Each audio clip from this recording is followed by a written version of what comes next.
How to fix Messenger people option not showing problem.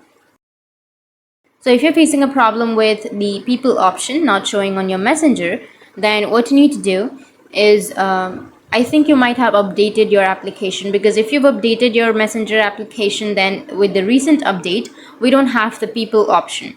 So in order to get the people option, what you need to do is just make sure that you have a stable internet connection, and then open up your Chrome browser or Google, anything that you're comfortable with.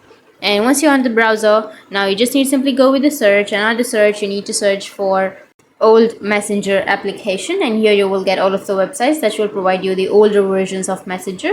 So you can simply go and download the older version which has not been updated. And once you download the older version of Messenger, then you'll be able to have the people option. So make sure to uninstall the Messenger application which you have right now, and then install the older version from your browser, and that's it.